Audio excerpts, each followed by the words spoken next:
주님이 물으신다. 두 번째, 돌아섰는가 라고 하는 제목으로 함께 오늘 말씀 나눠보고자 합니다. 교회에서 성경 공부를 하기 위해서 함께 모였습니다. 그런데 한 분이 아직 안 오셔서 제가 전화를 드렸습니다. 권사님, 시간이 되었는데 아직 안 오셔서 연락드렸어요. 오시는 중이죠? 그랬더니 권사님이 이렇게 얘기하십니다. 예, 목사님, 중간에 제가 오다가 지갑을 놓고 온 것을 알아서 다시 돌아가서 집에 가서 지갑 가지고 오느냐고 늦었어요. 제가 오늘 간식 쏘는 날이라 지갑이 꼭 필요하거든요 하고 얘기하십니다. 그러니까 곧 한 5분 후에 우리 그 권사님 오셔서 이제 성경 공부를 시작하려고 하는데, 그 권사님이 깜짝 놀라시면서 이렇게 얘기하십니다. 아이고, 지갑을 챙기다가 성경책을 집에 놓고 왔네. 그러자 그 주변에 있던 함께 성경 공부하시는 권사님들이 이렇게 얘기합니다. 자기야 괜찮아, 오늘 자기 간식 쏘는 날이니까 지갑만 있으면 됐지 뭐, 성경은 나랑 같이 보자. 그렇게 얘기를 하시는데 제가 맞아요, 지갑만 있으시면 되죠 라고 해야 할지, 안 됩니다, 지갑은 안 가져오더라도 성경책은 가져오셔야죠 라고 해야 할지 좀 난감했던 적이 있습니다. 여러분 어떠십니까? 오늘 예배 끝나고 지갑이나 스마트폰 교회 놓고 가시면 제 생각엔 하나같이 다 돌아오셔서 목사님, 스마트폰 놓고 갔습니다, 지갑 놓고 갔습니다, 찾으러 왔습니다 라고 하실 겁니다. 그런데 성경책 놓고 가시면 여러분 돌아오시겠습니까? 예배 끝나고 가끔 우리 사무처에 있는 교직원분들과 함께 이렇게 성전에 와보면 성경책이 곳곳에 있습니다. 안 찾아가시는 겁니다. 뭐 이렇게 생각하시는 거죠. 주일에 또 올 텐데 뭐, 성경책은 교회에 있으면 더 좋지 뭐, 누가 훔쳐가겠어?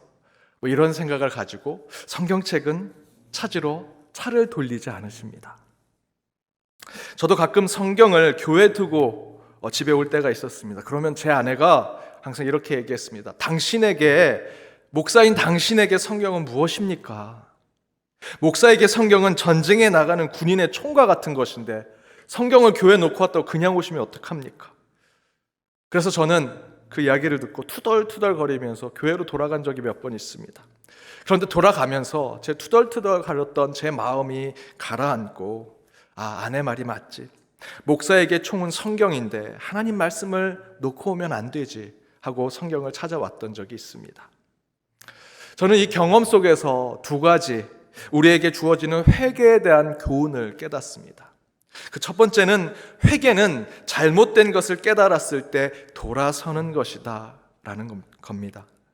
하나님 말씀을 놓고 왔다면, 성경을 놓고 왔다면 당연히 돌아가서 그 하나님의 말씀 성경을 가져오려고 하는 것, 잘못된 것을 깨닫고 돌아서려고 하는 것이 회개라는 것이죠. 가던 길에 문제가 있다면 가던 길을 멈추고 다시 돌아서 가는 것, 그것이 회개입니다. 두 번째는 옳고 바른 것을 위해 돌아서고 방향을 전환하는 것이 회개라는 것이죠. 물론 지갑과 스마트폰 놓고 가셨으면 돌아가서 그것을 찾아올 필요가 있죠. 하지만 그것을 가지고 회개라고 얘기하진 않습니다. 우리 신앙 가운데 회개라는 것은 우리의 참된 생명이신 예수 그리스도를 인격으로 만난 후에 내가 가던 길이 지금 잘못됐구나, 그렇다면 다시 돌아가야겠다라고 깨닫고 다시 그것을 판단하고 방향을 틀어서 새로운 곳으로 나아가는 것이 회개라는 것이죠. 예수 그리스도 때문에 되돌아서서 방향을 전환하는 것이 회개라는 것입니다. 그렇게 본다면 회개는 무조건 돌아선다고 다 회개가 아니라는 것이죠. 특별히 저와 여러분과 같은 그리스도인들은 우리 가운데 영적인 변화, 신앙적인 전환이 이루어지는 것을 회개라고 할 수 있습니다.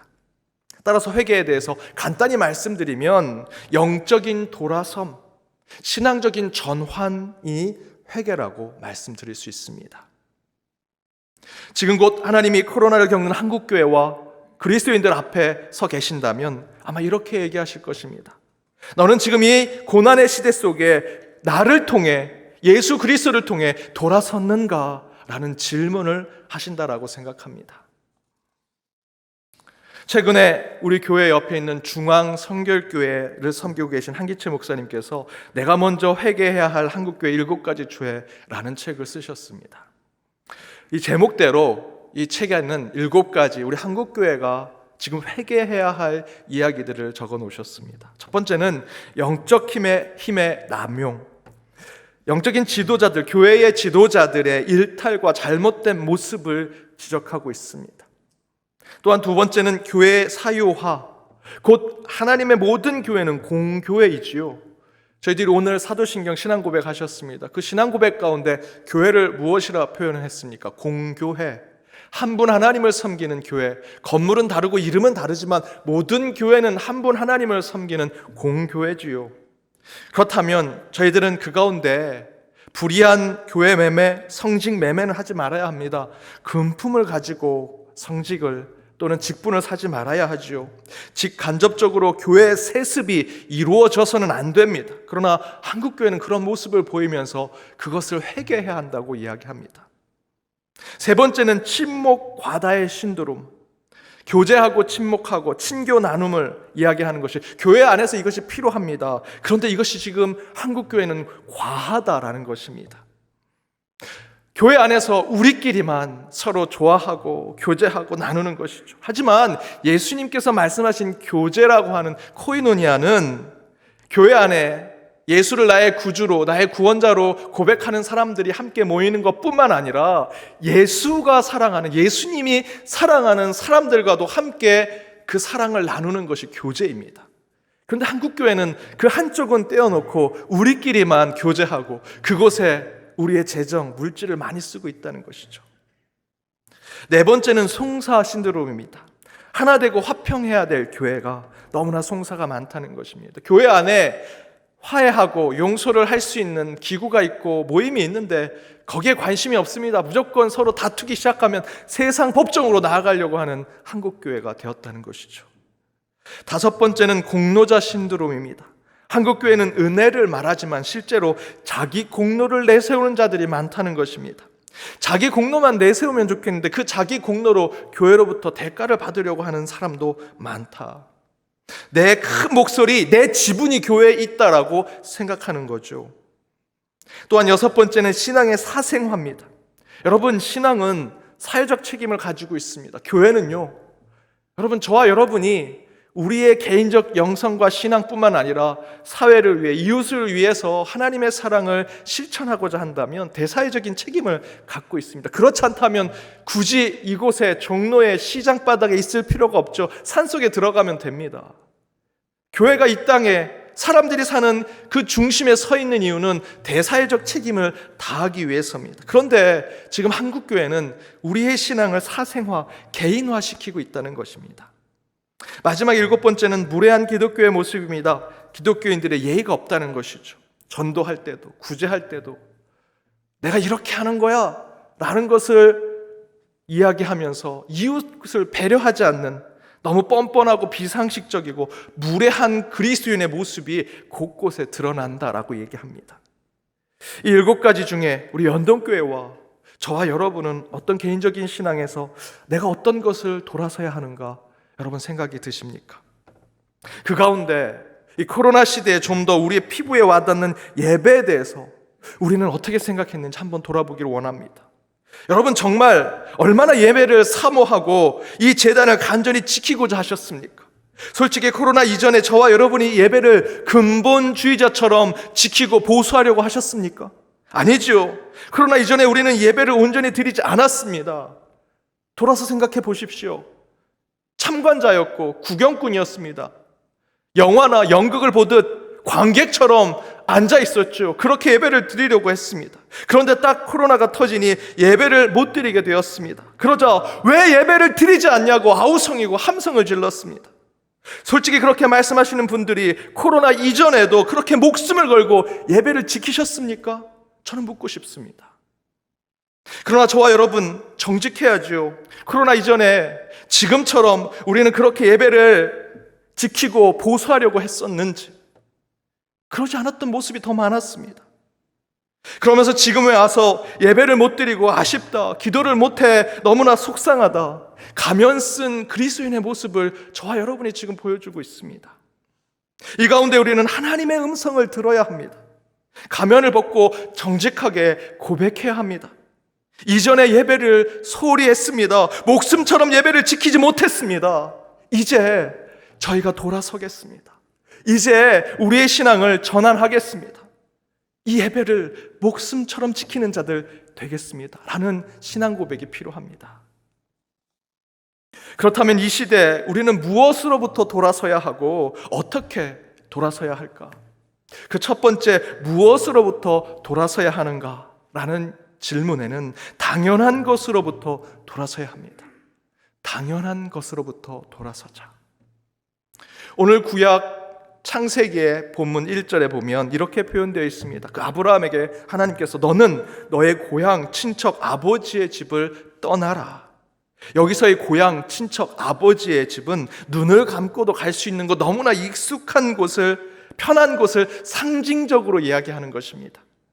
그런데 하나님은 바로 그런 당연한 곳, 익숙한 곳, 내가 늘 살아오던 곳으로부터 떠나라는 것입니다. 그곳으로부터 돌아서 와라.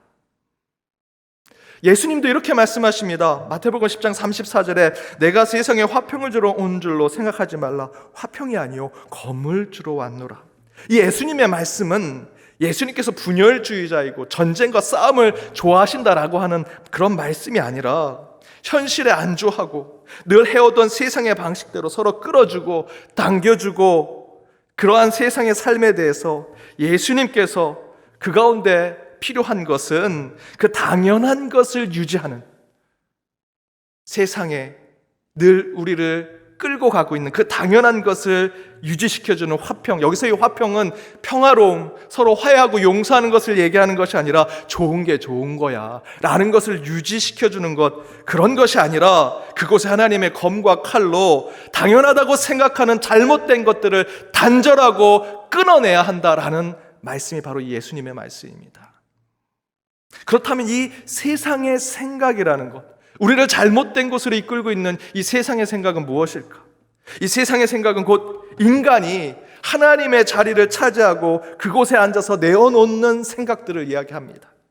다른 말로 표현하면 인본주의, 휴머니즘이라고 할 수 있습니다. 물론 인간을 다시 생각하고 다시 성찰하고 인간의 가치, 인간의 생명에 대한 그 중요한 의미를 찾아내기 위해서 휴머니즘, 인본주의를 공부하고 이야기하는 것은 좋지요. 나쁘다고 말씀드리는 것은 아닙니다. 하지만 그 안에는 치명적인 문제가 있습니다.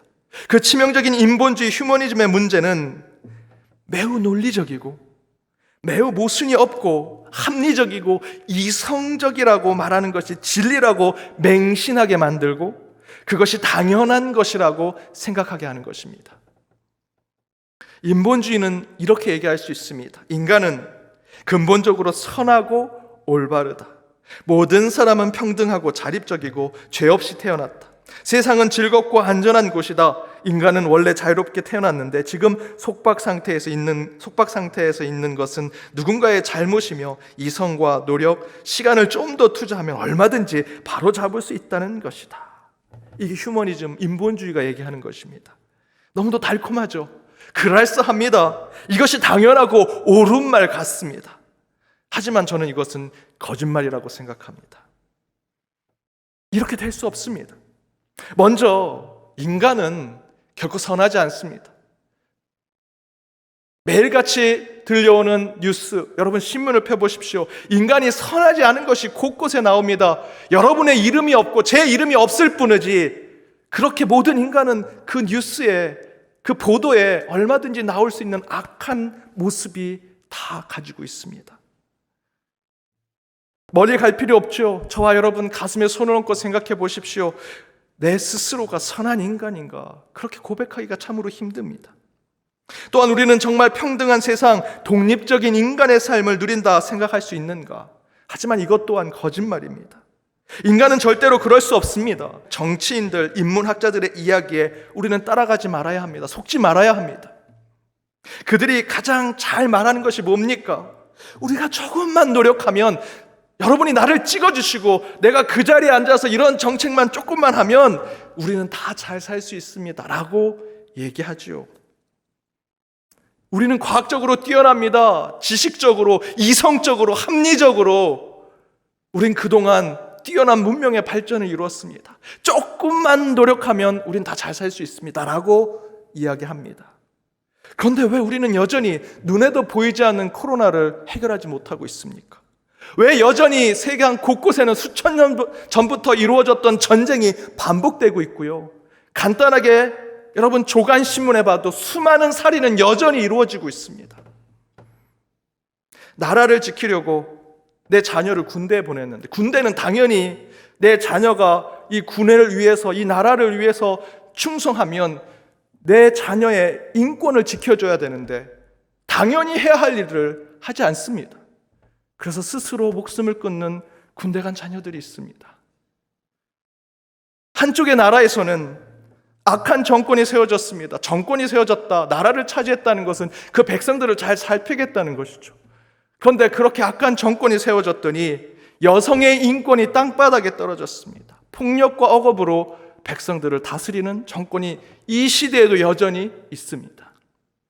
조금만 노력하고 투자하면 이성적이고 합리적이고 인본주의적인 이 휴머니즘을 가지고 있는 이 세상이 우리가 조금만 노력하고 조금만 더 투자하면 좋은 세상 될 것이다. 유토피아 될 것이다.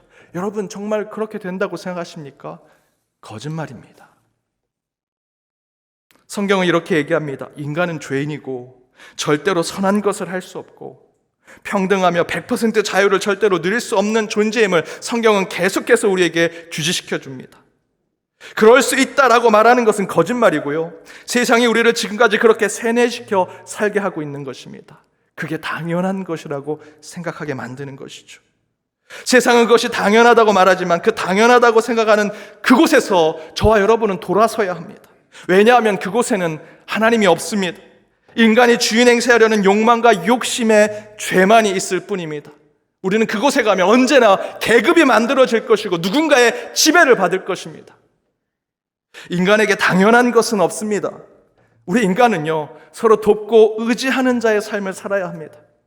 혼자 독불장군으로 내가 마치 신과 하나님이 된 것처럼 살아갈 수 없는 존재입니다. 특별히 저와 여러분과 같은 신앙인들은 우리를 만드신 창조주가 우리의 삶을 이끌어가지 아니하시면 절대로 우리는 온전하여질 수 없음을 고백하는 자들이 되어야 합니다.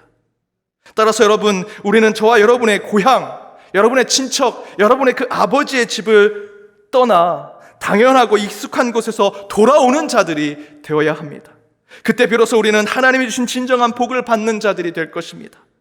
여러분, 당연하다고 생각하는 그곳에서 돌아서십시오. 돌아선 곳에 하나님이 인도하신 길이 있을 것입니다. 두 번째, 그렇다면 어떻게 돌아설 것인가?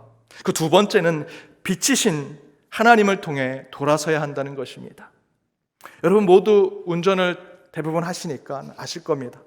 그 도로 가운데 가장 가로등 불빛이 가장 밝은 곳이 어딜까요? 여러분 마음속에 대답하신 그곳, 바로 분기점, 갈림길, 되돌아 가는 유턴이 있는 그 길이 가장 밝고 환하다고 합니다. 문제를 느끼고 잘못을 깨닫고 돌아설 때 여전히 우리의 그 길이 어둡고 캄캄하며 사실 어떻게 돌아설지 모르죠. 그런데 바로 그때 우리의 빛이신 하나님께서 우리의 인생의 분기점, 우리 인생의 갈림길에 빛으로 오셔서 우리를 환하게 비춰주신다라는 것입니다. 그렇게 우리는 돌아설 수 있다는 것이죠. 성경 곳곳에서 이것을 증거합니다. 요한복음 8장 12절 함께 읽어보겠습니다. 예수께서 또 말씀하여 이르시되 나는 세상의 빛이니 나를 따르는 자는 어둠에 다니지 아니하고 생명의 빛을 얻으리라. 에베소서 5장 말씀도 함께 읽겠습니다. 그들이 은밀히 행하는 것들은 말하기 또 부끄러운 것들이라. 그러나 책망을 받는 모든 것은 빛으로 말미암아 드러나나니 드러나는 것마다 빛이니라. 그러므로 이르시기를 잠자는 자여 깨어서 죽은 자들 가운데서 일어나라. 그리스도께서 너희에게 비추시리라 하셨느니라. 하나님은 우리에게 빛으로 오신다라고 성경은 증거하죠. 그러나 단순히 우리에게 빛만 환히 비춰주시는 것으로 끝나는 것이 아닙니다. 빛으로 오신 주님을 통해 우리의 잘못과 죄악을 환히 드러내게 하시고 그 어둠과 잘못된 것으로부터 우리를 돌아오게 하시기 위해서 하나님은 빛으로 우리에게 오셨고 계속해서 우리를 비추고 계신다라고 말씀하고 있습니다. 미국의 한 금은 보석방에 강도가 들었습니다. 새콤에 올려서 주인이 막 달려갔습니다. 그런데 다행히 없어진 보석은 없습니다. 강도가 들어오면서 전기를 끊어놓고 도둑질을 하려고 해서 그 전기줄만 끊어놓고 갔습니다. 전기만 나간 것을 고치면 되니까 이 주인은 아유 다행이다, 그래도 잃어버린 게 없어서 다행이다라고 생각했습니다. 그런데 며칠이 지나고 나서야 진짜 날강도를 당한 것을 깨닫게 됩니다. 알고 보았더니 그 강도가 보석은 하나도 안 가져가고 가격표를 다 옮겨놨습니다. 그리고는 그 다음날 손님으로 가장해서 와가지고 제일 비싼 보석을 제일 싼 가격에 다 사간 겁니다. 진짜 날강도를 당한 거죠. 잘못은 알고 있었죠. 아, 도둑이 들었다, 문제가 생겼다. 그런데 이렇게 봤더니 크게 문제가 없다고 생각하고 그 잘못된 것을 돌이키지 않았습니다. 더 찾아보지 않았습니다. 문제를 더 인식하지 않았습니다. 여러분, 이 이야기는 우리 믿는 자들에게 시사하는 바가 큽니다. 여러분, 사단은 매우 교모합니다. 어둠과 그림자로 우리를 끌고 가서 우리를 두려워 떨게 하지만 그 가운데 고통과 아픔은 주지 않습니다. 그리고 다시 어둠과 그 공포 가운데 나오게 되면 아, 별거 없네, 겁만 준 거네, 이 정도면 무섭지 않네, 나도 사단을 이길 수 있겠다라고 생각하게 하는 거죠. 그래서 그 분기점에서 분명하게 돌아서야 하는데 돌아서지 못하도록 만드는 것입니다. 사단들은 그 갈림길에서 확실하게 하나님의 길을 찾아야 하는데 우리에게 그 길을 찾지 않도록 만드는 것입니다.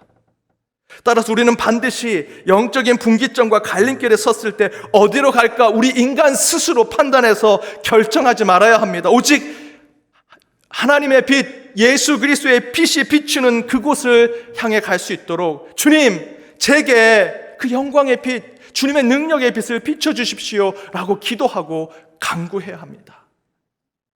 여러분이 스스로 돌아올 수 없습니다.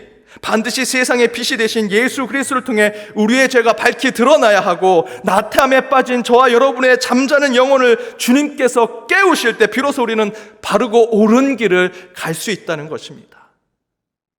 오늘 본문에 사도행전 2장 38절에 이렇게 기록되어 있죠. 함께 읽어보겠습니다. 베드로가 이르되 너희가 회개하여 각각 예수 그리스도의 이름으로 세례를 받고 죄 사함을 받으라. 그리하면 성령의 선물을 받으리니. 회개하라. 그리고 예수님의 이름으로 세례를 받으라. 그리고 죄 사함을 받으라. 그리고 그러면 성령을 선물로 받을 것이다. 여기서 예수님의 이름이 세례 받을 때만 나오니까 나머지들은 내가 어떻게든 회개하고 어떻게든 죄 사함을, 그러면 성령을 선물로 주시겠지라고 생각하지만 그렇지 않습니다. 이 말씀은요, 모든 곳곳에 예수 그리스도가 소급되고 있는 것입니다. 회개도 예수 그리스도를 통해서, 세례도 예수의 이름을 통해서, 죄 사함을 받는 것도 예수 그리스도의 십자가를 통해서, 그리고 성령을 선물로 받는 것도 예수님을 통해서 받는 것이죠. 저와 여러분이 잘못된 것을 깨닫고 거기서 끝나는 것이 아닙니다. 그 가운데 주님 빛을 더 비춰 주옵소서. 우리가 이 갈림길 가운데 주님의 길로 가는 곳이 어딘지 더 빛으로 보여주십시오 해야 하는 것처럼 사도행전 2장 38절의 말씀도 이렇게 바꿀 수 있습니다. 베드로가 이르되 너희가 예수 그리스도로 회개하여 예수 그리스도의 이름으로 세례를 받고 예수로 말미암아 죄 사함을 받으라. 그리하면 예수를 통해 성령의 선물을 받게 될 것이다. 저와 여러분의 삶은 예수를 통해 죄를 깨닫는 것에서 머무는 것이 아니라 그 예수가 비춰진 빛을 통해서 우리가 돌아갈 길 또한 찾아야 합니다. 그 모든 것 주님께 맡기며 나아가는 삶이 되어야 한다는 것이죠. 사랑하는 여러분, 이처럼 세상에 비치신 예수님을 통해서만 여러분이 서 있는 영적인 분기점에서 옳고 바른 길을 찾아낼 수 있습니다. 예수 외에는 안 됩니다. 저와 여러분의 능력으로, 이성으로, 휴머니즘과 인본주의로, 세상의 과학과 지식으로 안 됩니다. 반드시 예수 그리스도가 비추시는 그 빛으로 우리의 길을 찾아야 합니다. 한 주 수많은 분기점, 갈림길 앞에 서게 되시리라 생각이 듭니다. 그때마다 오늘 말씀을 생각하시며 여러분의 길을 환히 비춰주실 하나님만을 바라보며 지혜와 능력으로 살아가시는 저와 여러분이 되기를 주님의 이름으로 축복합니다.